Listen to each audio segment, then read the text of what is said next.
Mycorrhiza को इस्तेमाल करने से पहले सबसे बड़ी बात यह है कि आपको कुछ सावधानियां भी बरतनी होती है, नहीं तो आपको माइक्रोराइजा का रिजल्ट बिल्कुल भी नहीं मिलेगा, आपके पैसे ही बर्बाद होंगे। नमस्कार, कैसे हैं आप सब? आशा करता हूं मस्त होंगे।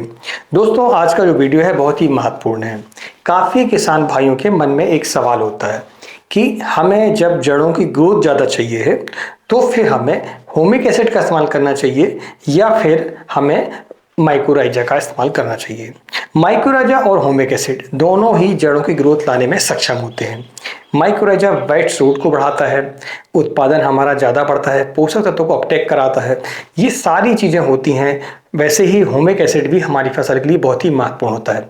आज इस वीडियो पर हम समझने की कोशिश करेंगे कि ह्यूमिक एसिड और माइक्रोराइजा में अंतर क्या है, दोनों में सिमिलरिटी क्या है, दूसरा ये कि इसको हम कब डालें, तरीका क्या है डालने का, इसके प्रकार क्या है, ये सारी जानकारी हम इस वीडियो पर लेंगे और इसके कार्य करने का तरीका क्या है, हमारी फसल पर यह कैसे फायदा पहुंचाता है, यह भी हम इस वीडियो पर समझने की कोशिश करेंगे। चलिए दोस्तों, वीडियो की शुरुआत करते हैं। मैं हूं राकेश साहू, आप देख रहे हैं एग्रो जीवन बातें किसान की। यह आपका अपना चैनल है।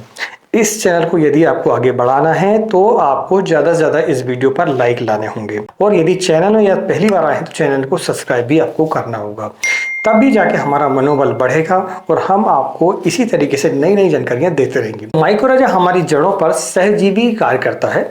यानी माइक्रोराइजा क्या होता है, एक प्रकार का फंगस है। ठीक है, सबसे पहली बात तो यही है कि हमारा यह मित्र फफूंद है और मित्र फफूंद होने के कारण क्या करता है, जब हम इसको पौधे पर देते हैं, जड़ों के किनारे से देना होता है, तो जब हम इसे देते हैं तो यह हमारी जड़ों के ऊपर एक आवरण बना लेता है। जड़ों के से एक कॉम्बिनेशन बना के यह पौधे को जो है पोषक तत्वों को भी प्रदान करता है, जो नमी होती है उसे भी अपटेक करवाता है। यानी सारे कार्य इसके जो होते हैं वो ये होते हैं कि आपको व्हाइट रूट आपको बढ़ाई कर देगा, यानी कि सफ़ेद जो रूट होती हैं, जड़ें जो होती है हमारी, उसको बढ़ाएगा ये, और बढ़ाने के साथ साथ दूर दूर तक फैलकर पौधे को जो है, जो जमीन पर हमारे पहले से ही पोषक तत्व उपलब्ध हैं, जैसे कि फास्फोरस, जो कि हमारी सुप्त अवस्था पर होती है, यानी कि वह चलायमान नहीं होती है, तो इसको पौधे को भेजने का कार्य है कि इस पोषक तत्व को भेजने का कार्य जो है, वो अपटेक कराने का जो कार्य है वह माइक्रोराइजा करता है।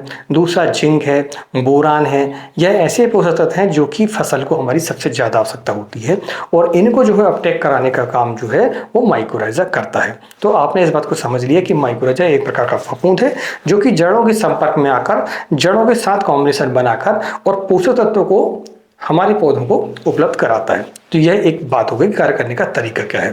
तो अगर हम इसकी बात करें तो माइक्रोराइजा को सबसे पहले हम जानते हैं कि माइक्रोराइजा कितने प्रकार के होते हैं। तो माइक्रोराइजा जो मार्केट पर आपको मिलेगा वह दो प्रकार से मिलेगा, एक तो पाउडर फॉर्म वाला मिलेगा आपको और एक दानेदार मिलेगा। दानेदार का जो उपयोग है आपको जब आप सीड बुआई करते हैं, जमीन में जो डायरेक्ट हम देते हैं, ठीक है, उस समय पर हम करते हैं। जैसे कि आप बीज बो रहे हैं, उसके साथ में यदि आपको मिलाना है या बेसिक डोज के रूप में आपको मिलाना है तो फिर आप दानेदार वाले का इस्तेमाल करेंगे। और यदि आपने फसल लगा चुकी है, आपको सीड ट्रीटमेंट करना है, तो फिर आपको जो है पाउडर फॉर्म वाले का इस्तेमाल करना चाहिए। अब इसे उपयोग करने का सही समय हम सबसे पहले हम जान लेते हैं। तो इसके तरीके अगर हम देखें तो सबसे पहली बात तो यह है कि बीज उपचार 2 ग्राम आपको 1 kg सीड के लिए इस्तेमाल करना है। ठीक है, तो बीज उपचार में क्या करें आप कि जैसे आप मान लो कल आपको सीड लगाना है तो फिर आप जो उसका सीड ट्रीटमेंट आज ही कर दें और क्या करें कि जितना पानी आपको लग रहा हो 1 kg सीड के लिए उतने में 2 ग्राम आप माइक्रोराइजा डालें और बीज को अच्छे तरीके से मिला के उसको रख दें ठंडी जगहों पर। दूसरे दिन फिर आप उसकी सीडलिंग कर सकते हैं। जुताई के समय कब करेंगे आप, जब बेसिक डोज आपको देने का होता है उस समय पर आप कर सकते हैं।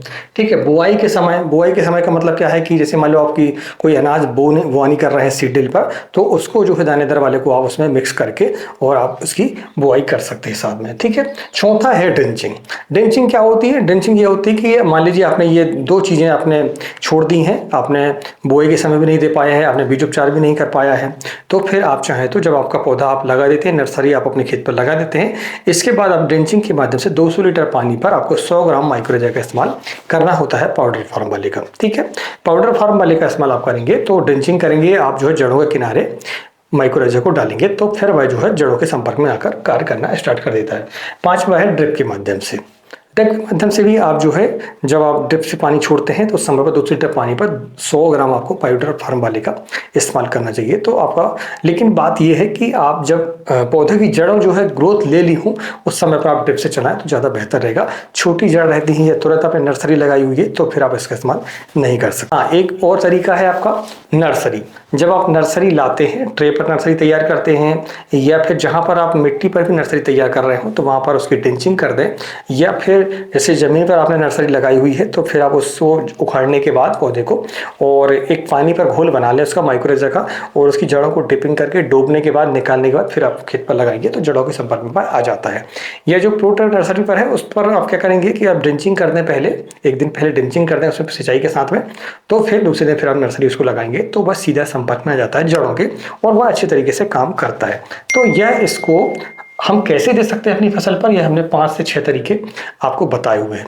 अगर जानकारी पसंद आई तो वीडियो को लाइक करें क्योंकि ऐसी जानकारी आपको बहुत ही कम मिल पाती होंगी। तो ये आपने समझ लिया। मार्केट पर किन किन नामों से उपलब्ध है, तो मार्केट पर पाउडर फार्म वाले में नेचर डीप के नाम से आपको मिल जाएगा ये, ठीक है।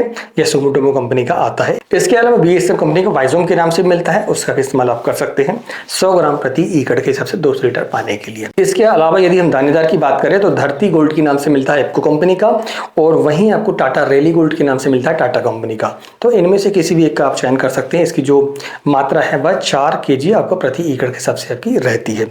माइक्रोरेजा को इस्तेमाल करने से पहले सबसे बड़ी बात यह है कि आपको कुछ सावधानियां भी बरतनी होती है, नहीं तो आपको माइक्रोरेजा का रिजल्ट बिल्कुल भी नहीं मिलेगा, आपके पैसे ही बर्बाद होंगे। तो अगर हम देखें तो चेतावनी सबसे बड़ी दोस्तों ये है कि आप यदि ड्रिप में भी चला रहे हो तो आपको कम से कम 8 दिन पहले किसी भी प्रकार के फंगीसाइड का इस्तेमाल नहीं होना चाहिए, और 8 दिन बाद तक भी आपको अपनी जमीन पर फंगीसाइड का इस्तेमाल नहीं करना चाहिए यदि आपने माइक्रोरेजा दिया है तो।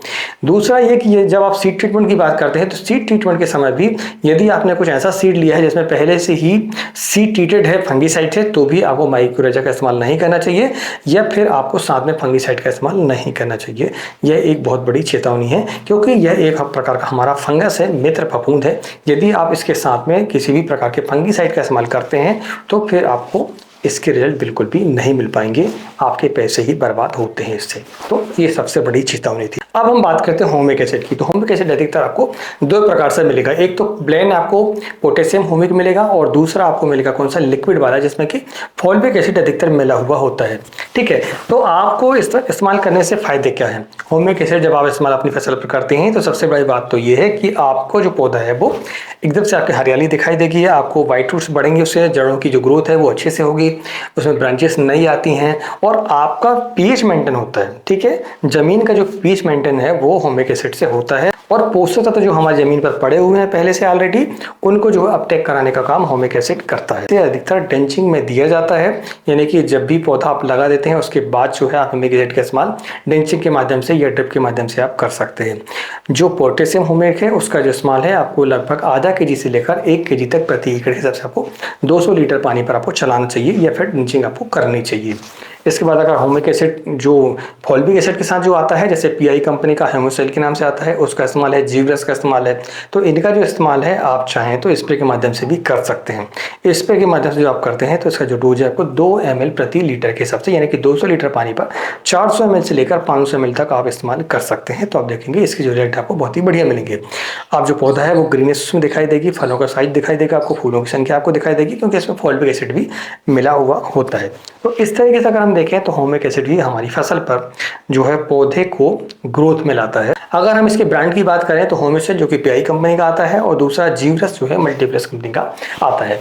और भी कंपनी के आते हैं, आप अपने एरिया पर जो आपको मिलता हो आप उसका इस्तेमाल कर सकते हैं। तो दोस्तों ये जानकर को कैसे लगी प्लीज हमें कमेंट करके जरूर बताएं। इस वीडियो पर हमने जाना कि कैसे हम होमिक एसिड का इस्तेमाल कर सकते हैं हमारी फसल पर, उसके प्रकार क्या होते हैं, उसको इस्तेमाल करने का तरीका क्या होता है, मार्केट पर किस नाम से मिलता है। वहीं माइक्रोरेजा को भी हमें समझने की कोशिश करेगी कि उसके जो फायदे हैं वो क्या है, किस ब्रांड के नाम से मिलता है, किस प्रकार का मिलता है, उसका उपयोग कैसे किया जाता है। ये सारी जानकारी हमने इस वीडियो पर ली है। अगर यह जानकारी को पसंद आई तो वीडियो को लाइक करें, चैनल को सब्सक्राइब करें। मिलते हैं एक नई वीडियो में एक नई जानकारी के साथ। तब तक नमस्कार, जय हिंद, जय किसान, जय जवान।